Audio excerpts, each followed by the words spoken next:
Hello welcome to time 24x7. మరి ఈరోజు main headlines చూసుకున్నట్టయితే సివిల్స్లో సత్తా చాటిన తెలంగాణ యూత్, సింగరేణి బిడ్డ సృజనకు 55వ ర్యాంక్.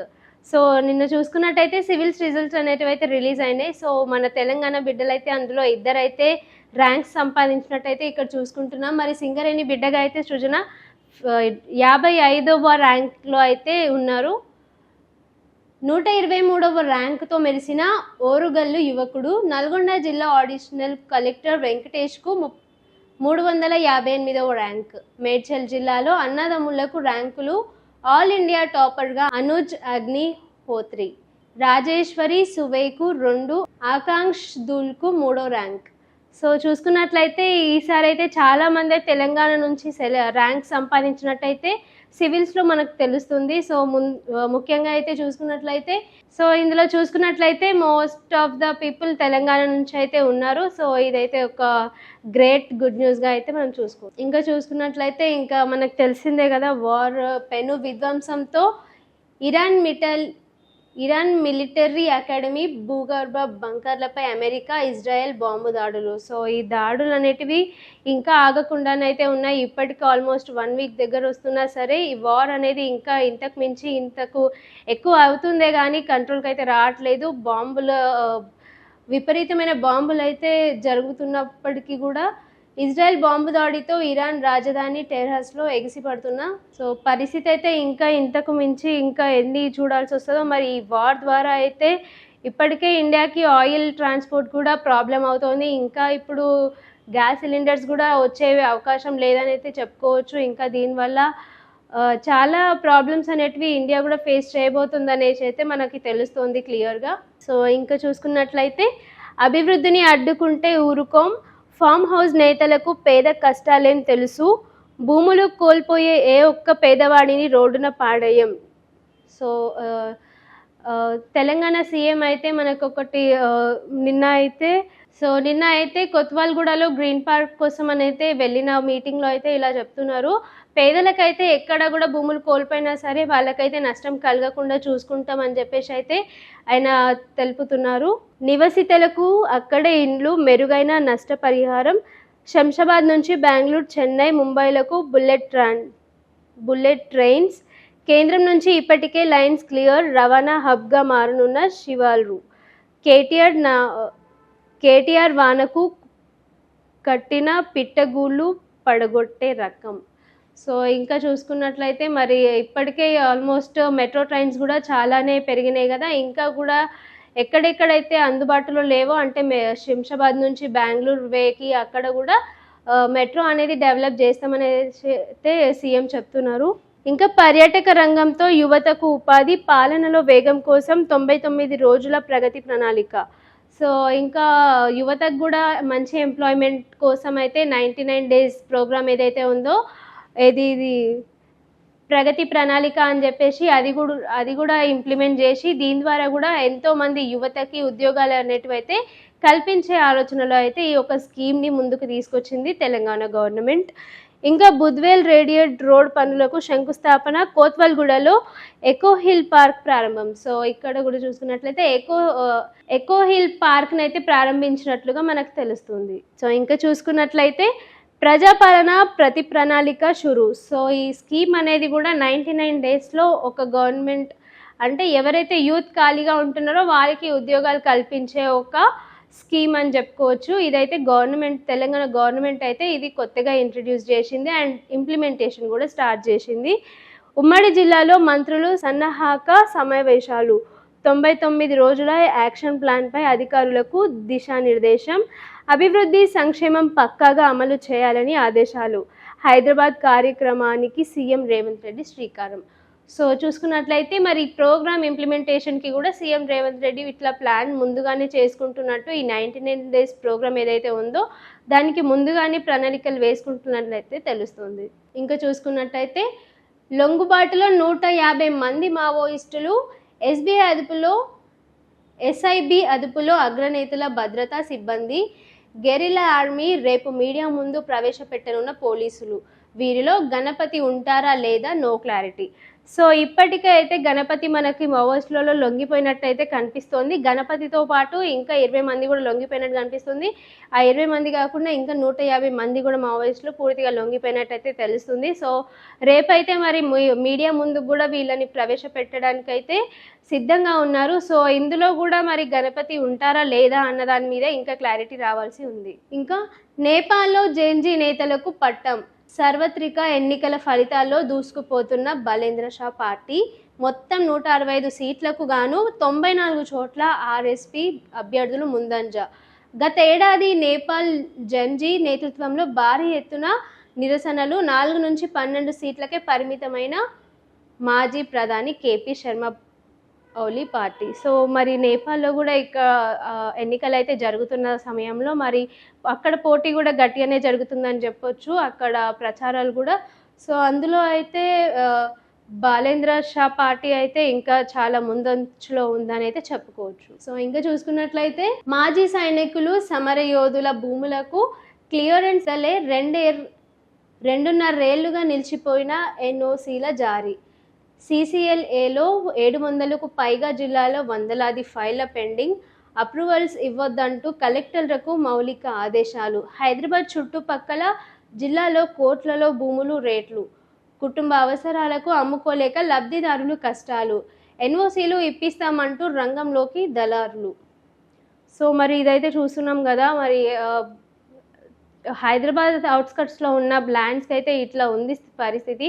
వాళ్ళు ఇబ్బందులకి అటు అమ్ముకోలేక ఇటు పెట్టుకోలేక అయితే ఇబ్బందులు పడుతున్నారు నార్మల్ ప్రజలని అయితే చెప్పుకోవచ్చు. ఎందుకంటే గవర్నమెంట్ ప్రాపర్గా వాళ్ళకి సహకరించకపోవడం వల్లనే ఇలాంటి ఇబ్బందులు అనేటివి ఫేస్ చేయాల్సి వస్తుంది.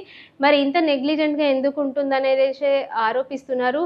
అంటే వాళ్ళ భూములకి వాళ్ళు అప్రూవల్స్ ఇస్తేనే కదా వాళ్ళు ఎక్కడైనా అమ్ముకొని వాళ్ళకున్న ప్రాబ్లమ్స్ని వాళ్ళు సాల్వ్ చేసుకోవడానికి అయితే ఇదొక హెల్ప్ఫుల్ అవుతుంది. మరి దీని మీద కూడా దృష్టి సాధించాలని చెప్పేసి అయితే కోరుతున్నారు. సో ఇంకా చూసుకున్నట్లయితే ఏపీ కర్ణాటకల్లో పిల్లలకు సోషల్ మీడియా బ్యాన్, 13 ఏళ్ల లోపు వారు వాడకుండా ఏపీలో నిషేధం.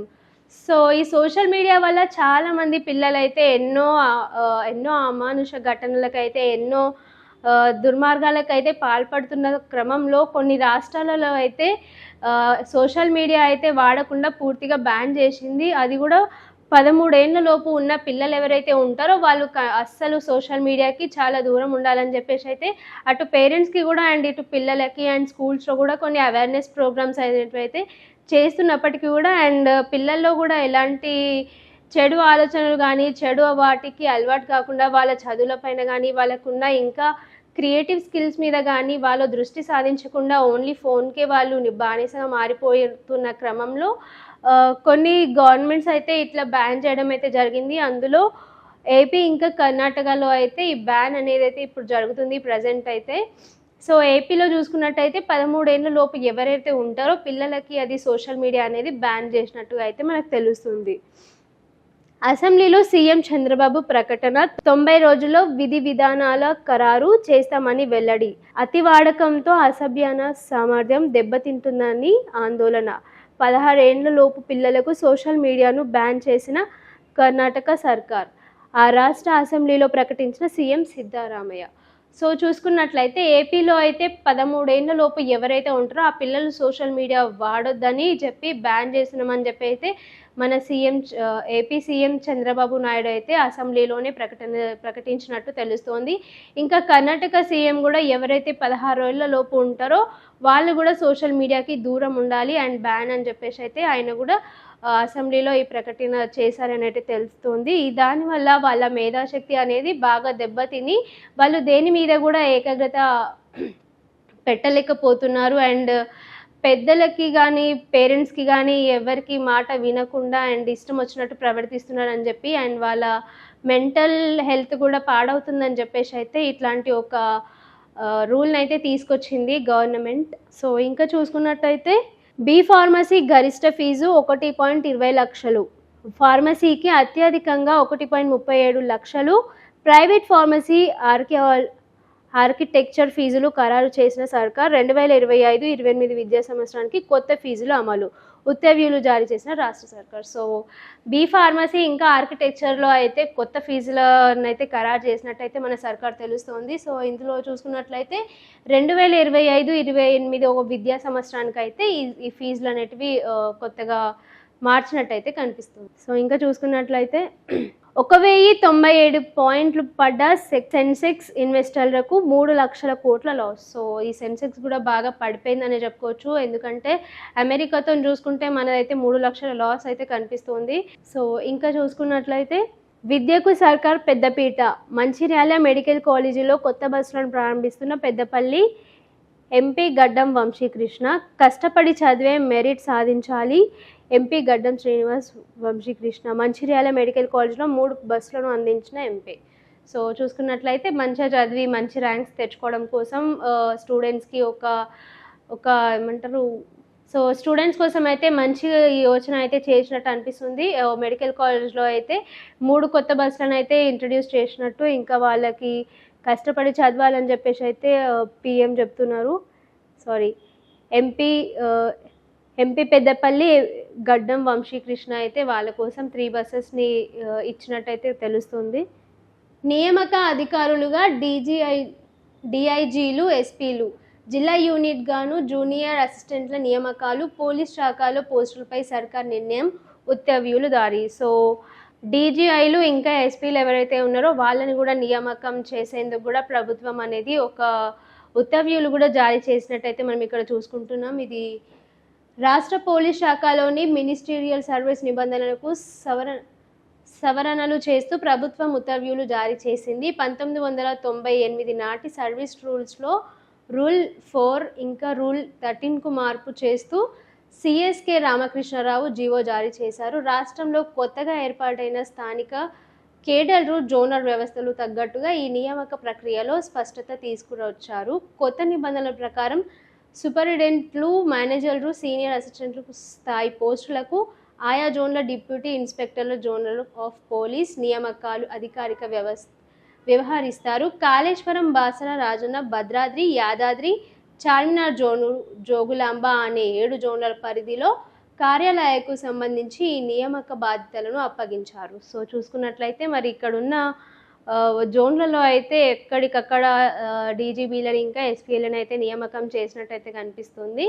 అది కూడా 1990 రూల్ 4 ఎవరైతే ఉంటారో వాళ్ళనైతే ఈ జోన్లలో అయితే నియామకం చేసినట్టయితే సర్కార్ నిర్ణయం తీసుకుంది. 3 రోజులు ఎండ ముప్పు, ప్రజలు అవసరమైతేనే బయటకు రావాలి. డాక్టర్ రవీంద్ర నాయక్. సో మనకి ఇప్పుడు ప్రజెంట్ చూసుకున్నట్లయితే ప్రజెంట్ సిచ్యువేషన్లో ఎండలు ఈ స్టార్టింగ్ స్టేజ్లోనే ఇంత గరిష్టంగా ఉండడం వల్ల అయితే చాలా అనారోగ్య సమస్యలు, ఇంకా వడదెబ్బ తగలడం వల్ల ఎక్కడికక్కడ బాడీ డీహైడ్రేట్ అయిపోయి పడిపోతూ ఉంటారు చాలామంది. సో ఇప్పుడే ఇది స్టార్టింగ్ స్టేజ్ కాబట్టి ఇదే తీవ్రమైన ఎండలు ఇంకా 3 రోజుల పాటు ఉండొచ్చు అని చెప్పి అయితే డాక్టర్స్ ఎంతగానో సూచిస్తున్నారు. సో అవసరం అయితేనే ఏదైనా ఇంపార్టెంట్ ఉంటేనే తప్ప బయటికి వచ్చి మన అవసరాలని తీర్చుకొని లోపల వెళ్ళాలి, అంతే తప్ప అనవసరంగా బయటికి వచ్చి ఇబ్బంది పడకుండా ఉండాలని చెప్పేసి అయితే డాక్టర్స్ సూచిస్తున్నారు. సో ప్రగతి ప్రణాళిక ఒకటైతే అమలైందని చెప్పేసి అయితే మనం ఇందాకే మాట్లాడుకున్నాం కదా, దాని మీద అయితే ప్రగతి ప్రణాళిక అమల్లో మెదక్ టాప్లో ఉండాలి, అధికారులందరూ చిత్తశుద్ధితో పనిచేయాలని చెప్పేసి అయితే మంత్రి వివేక్ సూచిస్తున్నట్లయితే మనం చూసుకుంటున్నాం. అయితే ఈ ప్రగతి ప్రణాళిక ఏంటంటే ఎవరైనా నిరుద్యోగులు, యూత్ ఎవరైనా నిరుద్యోగులు అయి ఉంటే వాళ్ళకి ఇది ఒక ఉద్యోగం అనేది కల్పించి వాళ్ళు ఇండిపెండెంట్గా లైఫ్ని లీడ్ చేయడం కోసం అయితే ఈ ప్రోగ్రామ్ అనేది అయితే ఇంట్రడ్యూస్ చేస్తుంది గవర్నమెంట్. సో అందులో అయితే మెదక్ టాప్లో ఉండాలని చెప్పేసి అయితే చెప్తున్నారు. సో రాష్ట్ర మహిళా కాంగ్రెస్ అధ్యక్షురాలిగా ఎర్రబెల్లి స్వర్ణ ప్రకటించిన ఏఐసిసి జనరల్ సెక్రటరీ కేసి వేణుగోపాల్. సో మహిళా అధ్యక్షురాలిగా అయితే ఇక్కడ ఉన్నారు. 1985లో సామాన్య కార్యకర్తగా కాంగ్రెస్లో చేరిన స్వర్ణ తొలిసారి ఓర్గల్ మార్కెటింగ్ సొసైటీ డైరెక్టర్గా, పార్టీలో వివిధ హోదాల్లో సేవలు, వరంగల్ మేయర్గా విధులు, భారత్ జోడో యాత్రలో రాహుల్ రేవంత్ రెడ్డి పాదయాత్రలో కలిసి నడిచిన నేత. సో చూసుకున్నారు కదా, 1985 నుండే ఆమె విధులను నిర్వహిస్తూ అయితే తెలుస్తుంది ఇక్కడ. అండ్ తొలిసారి అయితే మార్కెటింగ్ సొసైటీ డైరెక్టర్గా పార్టీలో వివిధ హోదాల్లో కూడా ఆమె పనిచేసినట్టయితే ఇక్కడ చూసుకుంటున్నాం. తెలంగాణ సొమ్ముతో కేరళ పత్రికలకు వందలాది కోట్ల ప్రకటనల కాంగ్రెస్ పార్టీకి రాష్ట్ర ఖజానా ఏటీఎంలా మారింది. సో చూసుకున్నట్లయితే మరి ఇక్కడ హరీష్ రావు ఏమని ఆరోపిస్తుందంటే కాంగ్రెస్ పార్టీకి రాష్ట్ర ఖజానా ఒక ఏటీఎం లాగా వాడేస్తున్నారు అని చెప్పేసి అయితే మంత్రి హరీష్ రావు అయితే ఇట్లా ఆరోపిస్తున్నారు. అంటే దేనికైనా వేరే రాష్ట్రానికి ఇప్పుడు చూసుకున్నట్లయితే తెలంగాణ సొమ్ముతో కేరళ పత్రికలకు వందల కోట్లు ఇప్పుడు ఇస్తున్నారు కదా, అదే రాష్ట్ర ఖజానా అయితే ఏటీఎంలా వాడుకొని ఏ రాష్ట్రానికి ఏ విధులకు వాడుతున్నారో తెలియకుండానే వాడేస్తున్నారు అని చెప్పేసి అయితే మంత్రి హరీష్ రావు అయితే ఇట్లా ఆరోపిస్తున్నారు. అక్కడి ప్రజల గొంతు కోసి అక్కడ కలర్ పేజీ యాడ్స్ ఇస్తున్నది. ఏ రాష్ట్రంలో ఎన్నికలు జరిగినా తెలంగాణ సొమ్మునే వాడుకుంటున్నది. సో ఇక్కడ ప్రజల గొంతు కోసి అక్కడ కలర్ ఫోటోలు వేసుకుంటూ అక్కడ ప్రజల్ని ఆకర్షించుకుంటున్నట్టయితే అని అయితే ఆరోపిస్తున్నారు మంత్రి హరీష్ రావు. సో ఇక్కడ చూసుకున్నట్టయితే భారత్ ఎవరికి గులాం కాదు, మనం ఏ వస్తువు కొనాలి ఏది కొనకూడదో చెప్పడానికి అమెరికా ఎవరు. సో ఇక్కడ చూసుకున్నట్లయితే అసదుద్దీన్ అయితే ఇలా అంటున్నారు, భారత్ ఎవరికి గులాం కాదు, ఏది కొనాలి ఎప్పుడు కొనాలి ఎక్కడ కొనాలి అని చెప్పడానికి అసలు అమెరికా ఏది, మన మీద కమాండ్ చేయడానికి దానికి ఏం హక్కు ఉంది అని చెప్పేసి అయితే ఇక్కడ అసదుద్దీన్ అయితే అంటున్నారు. సో ఇంకా చూసుకున్నట్టయితే మహిళలకు రక్షణ కల్పించడంలో సర్కార్ fail, BJP state president Ramachandra Rao మహిళా మోర్చ్ ఆధ్వర్యంలో మహిళా దినోత్సవం. సో మహిళా దినోత్సవం వస్తుంది కదా, మరి దాని మీదనే ఇక్కడ ప్రోగ్రామ్స్ అనేటివి స్టార్ట్ అయిపోయినాయి. సో దాని మీదనే అంటున్నారు మహిళలకు రక్షణ కల్పించడంలో సర్కార్ ఫెయిల్ అయిందని చెప్పేసి అయితే ఇక్కడ ఆరోపిస్తున్నారు బీజేపీ స్టేట్ ప్రెసిడెంట్ రామచంద్రరావు అయితే. ఇంకా చూసుకున్నట్టయితే కాలినడకన తిరుమల కొండపైకి చేరిన కవిత. సో కాలినడకలో అయితే తిరుమల కొండకి చేరుకున్న కవిత మరి అక్కడ కూడా మహిళల జాగృతి కోసం అలిపిరి మెట్ల మార్గంలో కల్వకుంట్ల కవిత జాగృతి మహిళా నాయకులు. సో మరి మహిళా నాయకులతోనైతే కాలినడకలతోనైతే తిరుమల కొండకైతే చేరుకున్న కవిత. సో ఇంకా చూసుకున్నట్టయితే మరి ఇప్పుడు యుద్ధం జరుగుతున్న వేళ అయితే మనకి ఇంట్లో వంట సిలిండర్ కూడా మనకి ఇబ్బందికి అవ్వే ఛాన్స్ అయితే ఉంది. ఎందుకంటే దేశంలో కమర్షియల్ సిలిండర్ల సరఫరా నిలిపివేత, ఇదైతే యుద్ధం ఎఫెక్ట్ అనేది అయితే మనకు బాగా క్లియర్గా తెలుస్తుంది. కేంద్రం సంచలన నిర్ణయం, రాష్ట్రంలో 2 లక్షల కనెక్షన్లు, 8 లక్షల సిలిండర్ల సప్లైపై ఎఫెక్ట్, హోటళ్లు పరిశ్రమలకు గ్యాస్ బంద్, గృహ వినియోగదారులకే ప్రియారిటీ, నెలకు 150 కోట్ల కమర్షియల్ సేల్స్పై దెబ్బ, యుద్ధం కారణంగా దేశంలో నెలకొన్న గ్యాస్ సంక్షోభం. సో ఇప్పుడు ఏదైతే మరి ప్రియారిటీ దేనికి ఉందని చూసుకున్నట్టయితే ఓన్లీ ఇంట్లో వాడుకునే సిలిండర్స్కి మాత్రమే ఇది సరఫరా చేశారనేది అయితే క్లియర్గా తెలుస్తుంది. ఇంకా ఎవరైతే హోటల్స్లో కానీ రెస్టారెంట్స్లో కానీ ఇంకా ఏవైనా పరిశ్రమలు ఉంటే అక్కడ కూడా గ్యాస్ అనేది అయితే నిలిపివేసేసి ఓన్లీ డొమెస్టిక్ సిలిండర్స్ని మాత్రమే సరఫరా చేయడానికి అయితే గవర్నమెంట్ నిర్ణయం తీసుకున్నట్టయితే తెలుస్తుంది. ఇదంతా ఎఫెక్ట్ కూడా ఓన్లీ యుద్ధందే అని చెప్పేసి అయితే తెలుస్తుంది, అది కూడా క్లియర్గా. సో ఇక్కడ గ్యాస్ని పొదుపుగా వాడుకోండి, తాజా పరిస్థితుల నేపథ్యంలో గృహ వినియోగదారులు గ్యాస్ను పొదుపుగా వాడుకోవాలి, ఓటీపీ ద్వారా మాత్రమే సిలిండర్ బుక్ చేసుకోవాలి, అవసరమైతే ఎలక్ట్రిక్ ఇండక్షన్ స్టవ్ వాడండి.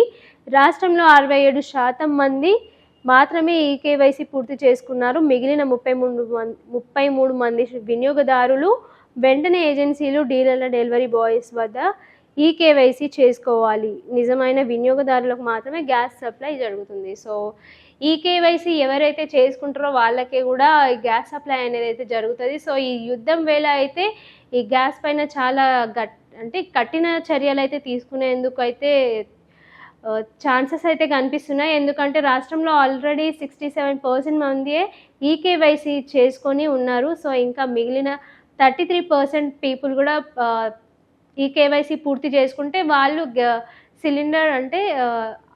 సిలిండర్స్ లిస్ట్లో అయితే వాళ్ళు ఉంటారు. కాబట్టి అప్పుడైతే ఇంకా ఈజీ అయితది. అండ్ ఓటీపీ ద్వారానే గ్యాస్ సిలిండర్‌ని బుక్ చేసుకొని అండ్ పాసిబుల్ అయినంత వరకి ఈ ఇండక్షన్ స్టవ్స్ అయితే ఏదైతే ఉంటాయో అవి యూజ్ చేసుకుంటే ఇంకా బెటర్ అని చెప్పేసి అయితే ఇక్కడ తెలుస్తుంది. సో ఇంకా చూసుకున్నట్టయితే చేతి వృత్తులను ప్రోత్సహిస్తేనే గ్రామీణ అభివృద్ధి. హైటెక్ సిటీలో హస్తకళా ప్రదర్శన ప్రారంభంలో అక్కినేని అమల రేపు బజార్ను సందర్శించనున్న మంత్రి సీతక్క. సో హైటెక్ సిటీలో అయితే అక్కినేని అమల ఏదైతే చేతి వృత్తి కార్యక్రమం స్టార్ట్ చేసిందో దాన్ని రేపు సీతక్క కూడా పరిశీలించడానికైతే అంటే చూడడానికైతే ఆ బజార్కి వెళ్తున్నట్టుగా ఇక్కడ తెలుస్తోంది. సో చేతి వృత్తులను ప్రోత్సహిస్తేనే గ్రామీణ అభివృద్ధి చెందుతుందని కూడా ఆమె అభిప్రాయపడుతున్నారు. సో ఇక్కడ చూసుకున్నట్టయితే అస్సాంలో కూలిన సకోయ్ 2 పైలట్లు మృతి. సో అక్కడ అస్సాంలో కూడా అంటే ఈ వార్ ఎఫెక్ట్ వల్లనే 2 పైలట్లు అయితే మృతి చెందినట్లయితే కనిపిస్తుంది. సో ఇంకా చూసుకున్నట్టయితే క్యాబ్ డ్రైవర్లకు రేషన్ కార్డులు ఇవ్వాలి, తెలంగాణ గిగ్ వర్కర్స్ యూనియన్ విజ్ఞప్తి. సో తెలంగాణ గిగ్ ఇప్పటికే మనకు చాలా నిరసనలు అయితే జరిగినాయి గిగ్ వర్కర్స్ నుంచి. సో వాళ్ళకు కూడా రేషన్ కార్డు ఇవ్వాలని చెప్పేసి అయితే వాళ్ళు కూడా ఇట్లా ఆరోపిస్తున్నారు. సో చూసుకున్నట్టయితే తెలంగాణలోని cab, taxi, Ola, Uber, Rapido, port వంటి యాప్ ఆధారిత సేవల్లో పనిచేసే డ్రైవర్లకు రేషన్ కార్డులు ఇవ్వాలని Bharat Rashtra trade unit, Telangana gig and platform work unit నేతలు ప్రభుత్వాన్ని కోరారు. శుక్రవారం ప్రజాభవన్లో నిర్వహించిన ప్రజావాణిలో సీఎం రేవంత్ రెడ్డి కలిసి వినతి పత్రం అందజేశారు. యూనిట్ అధ్యక్షుడు షేక్ సలావుద్దీన్ మాట్లాడుతూ ట్యాక్సీ వాహనం ఉందనే కారణంతోనే అనేక మంది డ్రైవర్లకు బీపీఎల్ రేషన్ కార్డు దరఖాస్తులు తిరస్కరించారని, దీంతో డ్రైవర్లు సంక్షేమ పథకాలకు దూరం అవుతున్నారని ఆవేదన వ్యక్తం చేశారు. అర్హులైన డ్రైవర్లకు తెల్ల రేషన్ కార్డు మంజూరు చేయాలని, ఇందిరమ్మ ఇండ్లు పథకంలో చేర్చాలని విజ్ఞప్తి. సో ఈ గీగ్ వర్కర్ అధ్యక్షుడు ఎవరైతే ఉంటారో ఆయన అయితే సో నిన్న ప్రజాభవన్లో అయితే సీఎం రేవంత్ రెడ్డితో అయితే ఇట్లా వాళ్ళ ప్రాబ్లమ్స్ అన్నీ చెప్పుకున్నారు. అంటే తెలంగాణ స్కీమ్స్కి కూడా వీటికి ఎలిజిబుల్ కాదని చెప్పేసి అయితే సో ఇలా వైట్ రేషన్ కార్డ్ కూడా వాళ్ళకి అమలు చేయాలని చెప్పేసి అయితే కోరుతున్నారు. సో ఇంకా చూసుకున్నట్టయితే ప్రభుత్వ టీచర్లకు సమ్మర్ క్లాసులు, school education director Naveen Nicholas. So ఇది గురుకుల టీచర్స్కి అయితే ఇంకా సమ్మర్ క్లాసెస్ కూడా ఉంటాయని చెప్పేసి అయితే నవీన్ నికోలస్ చెప్తున్నారు. ఇంకా చూసుకున్నట్టయితే రాష్ట్రంలోని ప్రభుత్వ టీచర్లకు వేసవి సెలవుల్లో శిక్షణ తరగతులు నిర్వహించేందుకు సర్కార్ ఎడ్యుకేషన్ డిపార్ట్మెంట్ ప్లాన్ చేస్తుంది. 2026-27 విద్యా సంవత్సరంలో టీచర్లు ఏ అంశాలపై పట్టు సాధించాల్సి ఉందో తెలుసుకునేందుకు రాష్ట్ర పరిశోధనల శిక్షణ మండలి ప్రత్యేక సర్వే చేపట్టింది. సో నెక్స్ట్ 26-27 విద్యా సంవత్సరం ఏదైతే ఉంటుందో దానికి ఏ కోర్స్ మీద అంటే ఎట్లాంటి పట్టు ఉందో అని చెప్పేసి అయితే శిక్షణ క్లాసులు అనేటివి అయితే ఈ సమ్మర్లో నిర్వహించేందుకు ఈ స్పెషల్ క్లాసెస్ అనేవి అయితే టీచర్స్కి తీసుకునేందుకు సిద్ధమైంది తెలంగాణ గవర్నమెంట్. అండ్ సో ఇప్పటి వరకు ఉన్న అప్డేట్స్ అయితే ఇవి. చూస్తూనే ఉండండి Time 24x7 టీవీ.